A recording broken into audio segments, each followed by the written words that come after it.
Hi, everyone. Thanks for joining me for Memoir Chat with myself, Alyson Shelton, and Ronit Plank, who will be joining me any moment.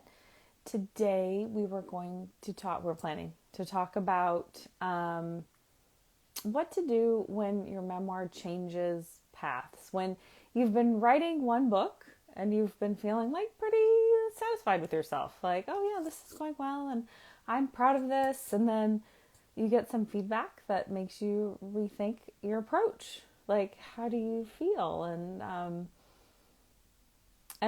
how do you deal with that input? Because it's not really criticism per se. It's more like, okay, I enjoy this, and here's a way I think it could work even better. And that's why you ask for feedback. And in my opinion, that's why you wait to ask for feedback until you are at least fairly happy with what you're putting out there, which I think sometimes can feel a little painful because you're like, oh, I'm really proud of this, but it needs to change, or it should change, or it could change.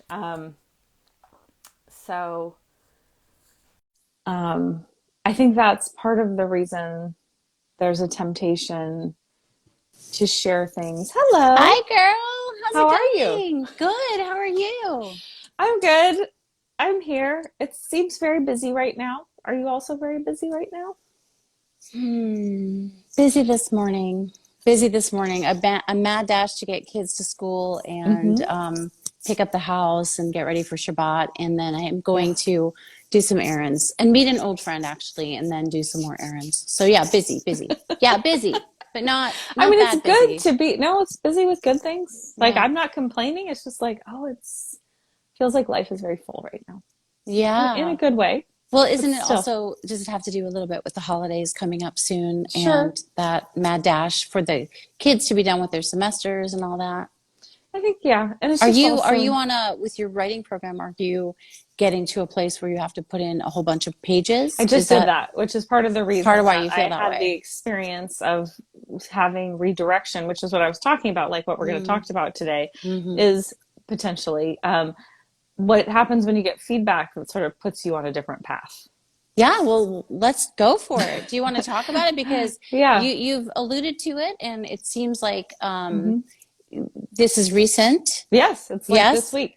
Yeah, And so I did turn in pages. Like we have a deadline. The first do you one, want to talk about what you're working on? yes. So, yeah. Okay, so I'm working on a memoir and essays, and I'm in a year long sort of, it's called a crucible class or an incubator or memoir in a year. There's a lot of those sorts of programs. I'm doing it with Gina Frangelo and Emily Black. And so in that, I think many times the structure is the same. You turn in 20 pages for a sort of group discussion. I'm the last cohort, like the last group, because I wanted as Mm. long as possible to get my pages. As I've talked about before, I like to feel good, like complete with what I'm turning in. Like, I got it to the point where I feel good about people reading it. I'm not going in like, oh, I wish I'd gotten this better, you Mm. know? Hmm. So my pages, like I turned in the first 20 pages, and that was my goal because I wanted it to be cohesive. I didn't want people to spend time wondering what was happening, or, I wanted to be like, here it is from the beginning to the first 20 pages. And Yeah. so I did that. Honestly, the feedback was really lovely. And it was kind of surreal how much positive feedback there was about the writing, which was lovely, and appreciated. But then I received a note that was like, well, what about if, Yeah. you tried totally restructuring it, sort of writing a different book, based on a piece in the pages I submitted. Like, what if Hmm. this became your centerpiece and all your essays sort of like this is the spine and everything branches out from this? Yeah. Which I love structure, which I've also talked about here. And I was like, oh, yeah, this is a good suggestion. And it was funny because the previous week I had just talked about in therapy how I'm working on when I receive feedback, and it could be writing feedback, it could be life feedback, it could be relationship feedback. It's hard for me to either not just reject it out of hand because that's like a trauma response, like F you, Hmm. no, Hmm. Yeah. Yeah. or fully accept it. Like, just be like, yes, whatever you have to say, I am totally on board. I will do whatever you say. Like it has been difficult for me in my life to parse feedback and say, well, this part is useful. This part, maybe not so much. This, I was very like binary, like, yes, I Yeah. agree with you, or no, go jump off a cliff. Like those are the Yeah. choices. Yeah. Yeah. Even when you were in your film program too. Yeah, I think so. I Hmm. think that's actually part of when I got that way because I received so much kind of toxic feedback from certain people.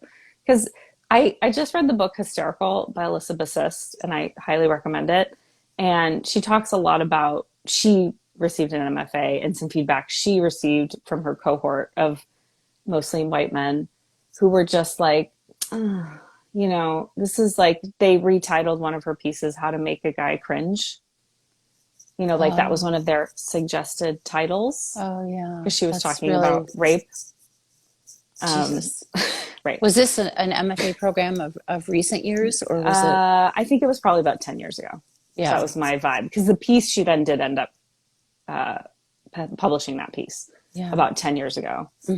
Um, and I read it and it was I highly suggest any memoir writers, you should read Hysterical. I think it's brilliant. But also it was interesting reading the essay in the one that I'm talking about, diet caffeine free rape, I think is what she ended up titling it. Hmm. And then she also had a modern love essay, and she uses both of those, a lot of material from both of those, and it's interesting seeing because I think a lot of us, particularly if we're doing a memoir and essays, think about how are we going to adapt this work? Are we going to adapt this work? Mm-hmm. And so I Hmm. thought it was a really useful exercise in seeing how someone did it really well. Yeah. Yeah. So we should put those in the show notes, or not the Yeah. show notes, but Yeah. the The caption. caption. Show That's notes. okay, podcaster. I understand. Yeah. So I received a lot of that kind of feedback that was just not useful. So like, oh, this your protagonist is such a bitch. It's like, okay, that's like Yeah. helping me. So Yeah. I got, I think, to the point where I was just like, ugh, Right, right, right. ugh. Yeah. And then from people I respected, I was much more like, oh, I've got to like really take this all to heart. If I want to be a serious like commercial writer, I need to learn how to make myself into what they want. Yeah. Which I think Um, is a new artist or a new writer. I think we kind of emulate, copy, and then we take it on and make it our own. But it just yeah. takes a while. It's really, I think, experience to decide what you need to throw away from other people and what you should really pay attention to. Well, yeah, and I have not listened to your podcast with Sonia Huber because, as I mentioned, I was busy. But talking about voice and it is so important. And the way you find it is writing. You just Yeah. keep writing. Yeah, and reading, and there's also lots Yes. of exercises you can do to break open different voice within you, and to know that it doesn't have to sound like anything else, which is hard, but in the beginning, I think you don't have a lot of examples of yourself with voice in the world or in writing, maybe when you're really beginning, and so Mm-hmm. you do kind of try on different costumes or you try on different voices Mm-hmm. as you begin, and it's fun. It's actually fun. I remember in a fiction class I took a long time ago, we did try different styles of writing for an exercise or two, which was fun for me because it freed me up Mm-hmm. to just play a little bit and not have that watcher, that criticizer on my shoulder. I think it is fun. Yeah. I mean, and I think if you're a certain kind of writer, it's not that difficult. Like for me, it's pretty easy to drop into that. Like, oh, Hmm. okay, here's what's happening. If you close read something, you can sort of start to internalize what's happening there, and then you're like, oh, okay. I love to try different prompts and containers, and that Yeah, that but is that what that also, I is. think that's probably also because you have an acting background and Probably, a film background, because I think for us that comes a little bit yeah, easier. yeah. Someone told me that once a long time ago in my fiction class. And actually I heard it not long ago too, that because of being in shows and paying attention to dialogue and to understanding kind of the cinematic, that Mm, you might have sort of a sense going into your writing about what you're trying to create. mm. That's interesting. I Yeah. would agree. It was interesting too. A lot of the feedback that I received on my writing was like, "Oh, you're a screenwriter. Like your background is screenwriting, right?" I think that's right, and I can feel that, like because I am a not. I like brevity, and that's something Hmm. I struggle with sometimes. Like I can be too, like I've moved too quickly, Like that's definitely something I have to be aware of, like to provide people enough details to ground themselves in what's happening. But it was such a switch from when I've received feedback that, especially when I was a younger writer, like that I should try to write some other way, Mm. like Hmm. with more So, description and more, so it was validating. So so yeah, I'm so I, curious about this, the new, the notes that you got that you mhm. sound like you might take to heart. Yes, Are definitely. you, I mean, you have a whole bunch of material that you've been working on for a while. It's just that they've only seen some of it, right? Hmm. And then now you want to kind of tease out those elements or that element that they're talking Hmm. about and make sure that it reoccurs and that you're kind of circling around it.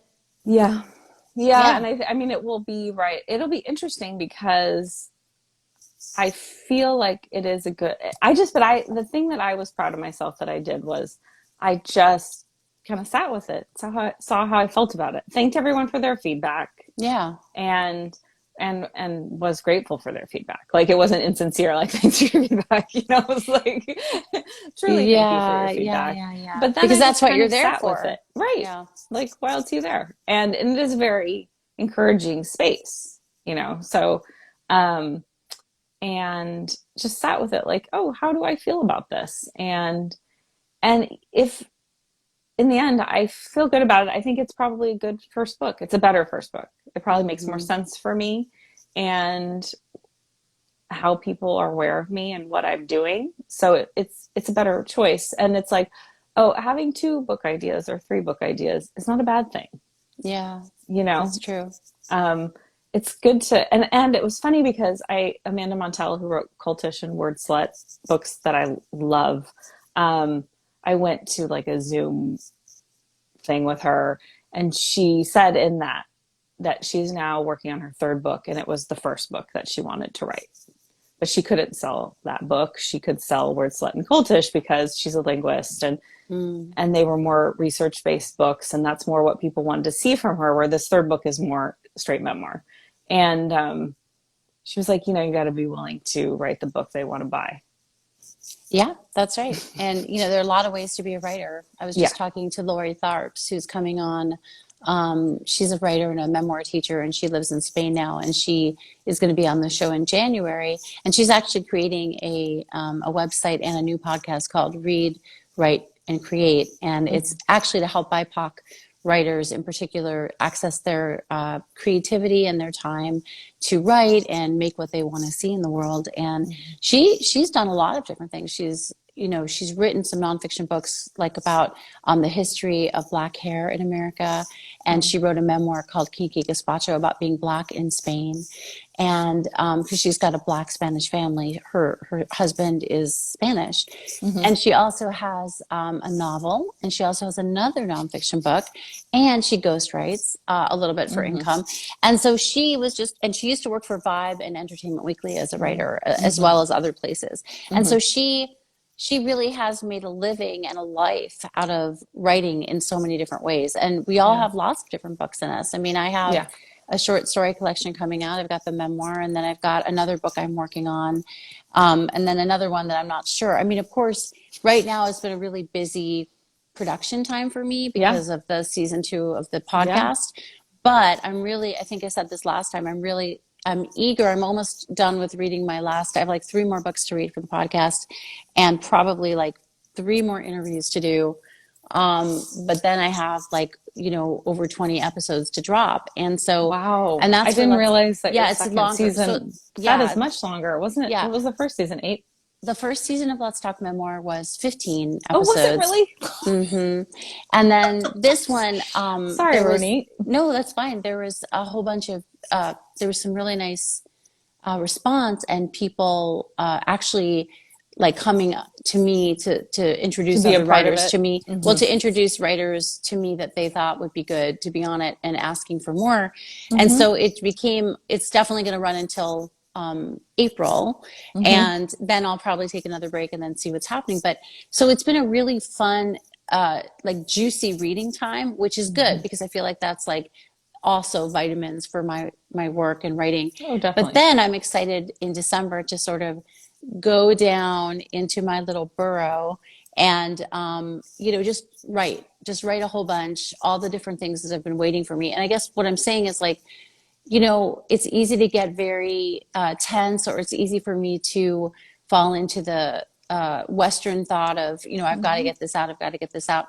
But it's all here, and it's all on the page somewhere, or Hmm. will be on the page, and it will come out and be what it needs to be when it's time and when I'm ready to do that. Like, I don't have to feel panicked because the project I originally wanted to do is different, right? Like, it's all in there, Yeah. and you've got so much amazing creative time ahead of you.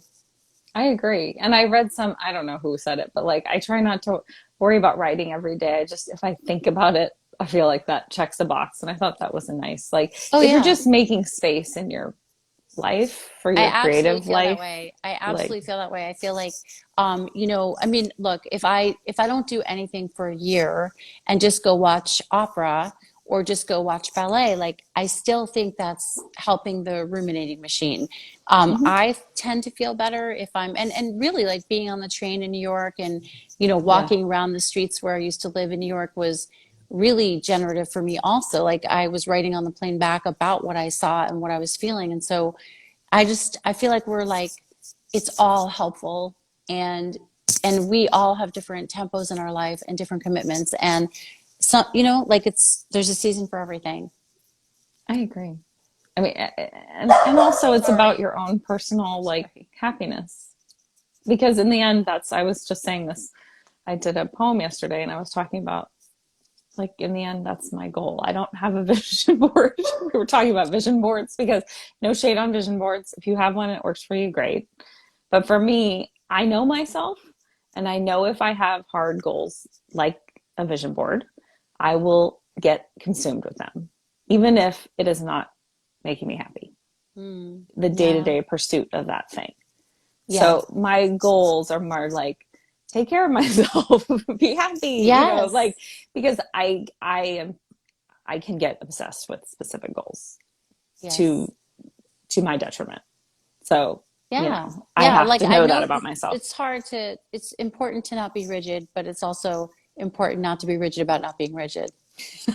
So I see that I have some of my Jewish You sister writers here. I do. have some Jewish sister Yes. writers here, and we were going to talk a little bit about the anti-Semitism Yeah. that has made itself known even more lately. And, Yeah. Miriam and Kara and anyone else I missed who's up there, any of my Jewish sisters, if you want to chime a comment in or if you have any thoughts about it. Allison asked me if I wanted to talk about it. And, I am not like a soapboxer. I try not to be too in your face about stuff all the time. But I will say that Jews are a minority, like a super, super duper minority in the world. Like Mhm. it's point 0.1. I posted it. It's like, I don't even remember, 0.19, 0.23 in the world, 0.15, something like that percent of the world's population.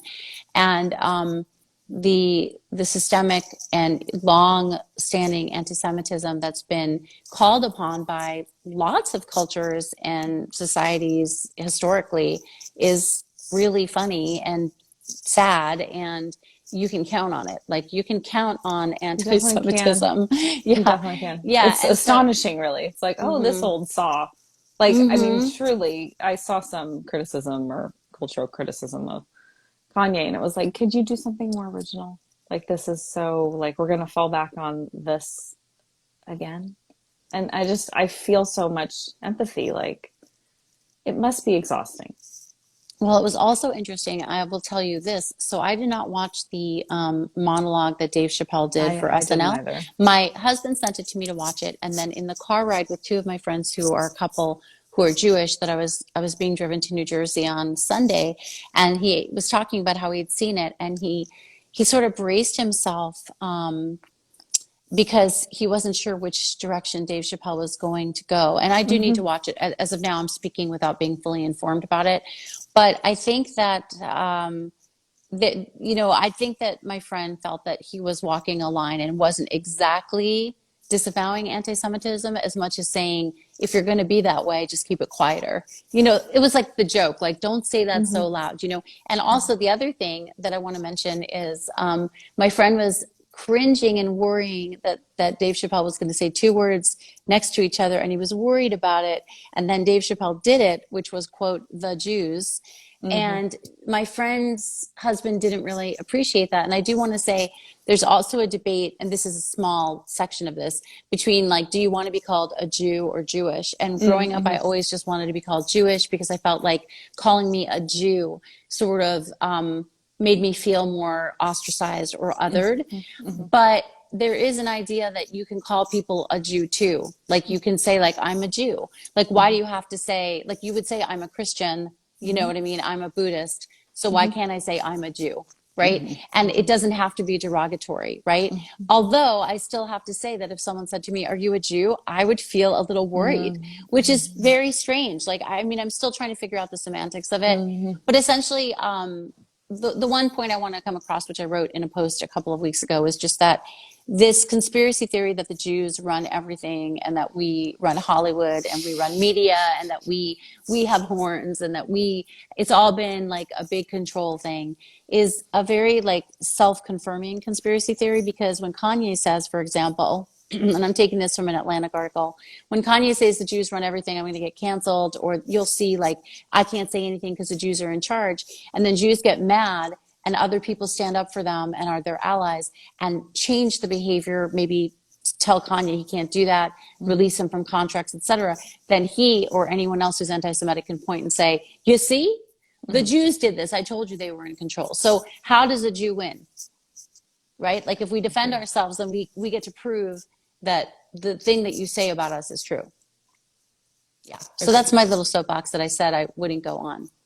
Well, I agree. It's a double bind, right? That's the right. Yeah, I mean, and you can't, like, there's no way you can react in a way that will solve any, because if you're silent, that's no good, as we've all learned. And then speaking up for yourself, it plays into that. And the author of Heavy, the memoirist Casey Lehman, he posted something really lovely. I reposted that. You posted it, and I thought it was lovely. I really appreciated that because I think he said something to the effect of the Jews have been the only people to go up against white Christian Americans, right, to defend Black Americans. I think was basically it. But I could be to fight for equal rights.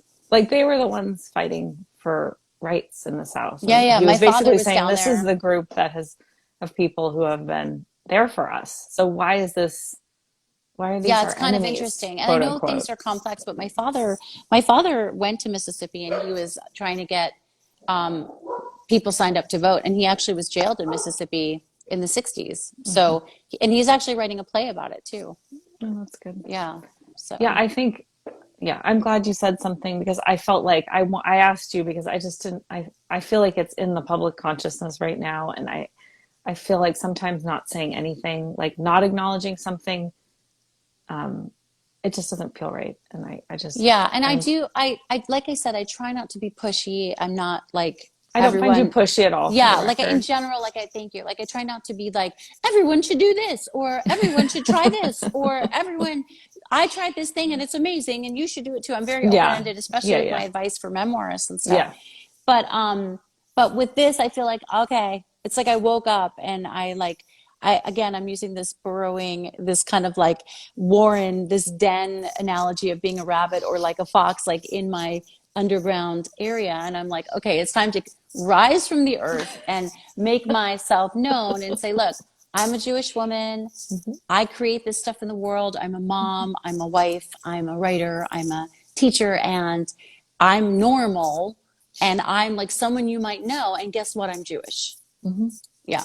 Yeah. It's important. And to circle back to Hysterical, which I just finished, I mean, that's sort of what the whole book is about how, and she is also Jewish, and that's mostly about being a woman, but she touches on that as well. Like how silence is what is wanted societally. Yes, yes. It's easier for everyone, right? Or if we just shut the up. people who have the power, it's easier for. Yeah. That's, And it's the same with this. Like everyone would just like people who are being persecuted to just not talk about it.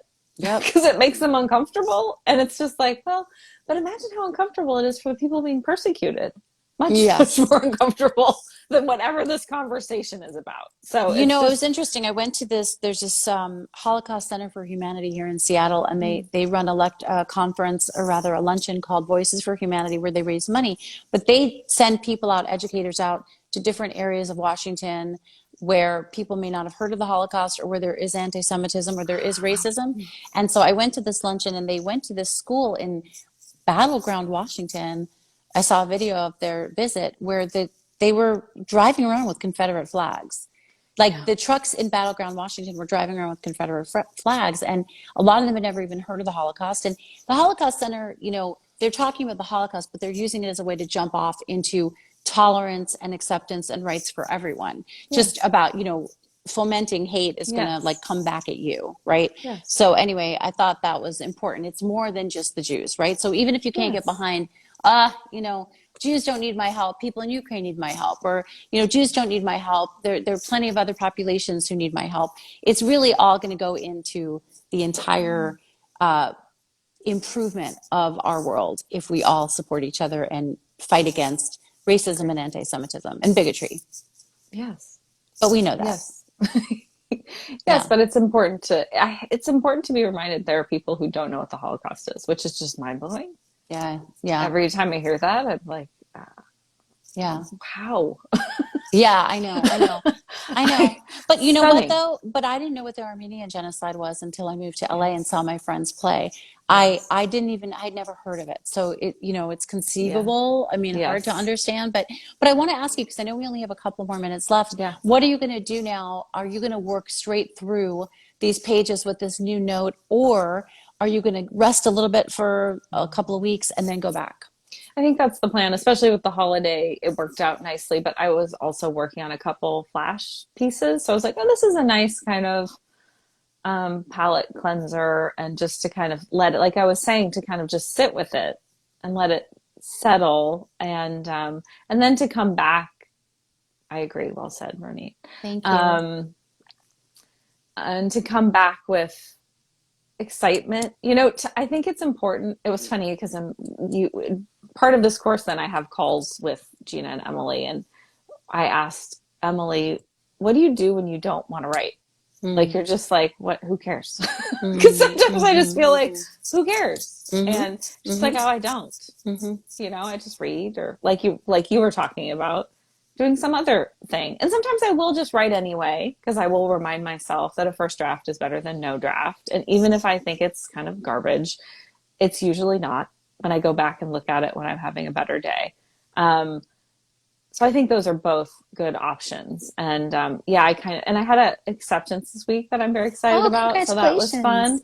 congratulations. Unexpected, because one of those places that you send it off and they're like, we'll get back to you in 3 months. And you're like, okay, or never. But they did get back to me, and it was an When acceptance. is it So that coming was a nice. back? When is It's it coming coming out in out? December. So that That's was awesome. soon. So you have two pieces coming out in December. Yeah. It's funny how that happens, right? Yeah, it's awesome. You got nothing, and then you're like, look. I mean, although I've had some things, but um, so that was nice. And yeah, I think just then I think if I give myself this time, then I'll be excited to revisit it.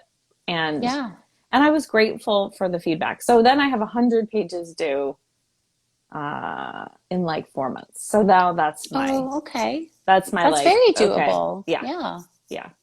So That's now I great. have that. Because you already have the words you're revising, right? Some of it, but some of Yeah. it'll be, Fresh. yeah, yeah. But you know, and if I don't get there, I don't get there. But I think I will. I'm just gonna feel like that's my goal, and it's like, you know, 100 pages is like what, 30,000 words. It's not like too daunting.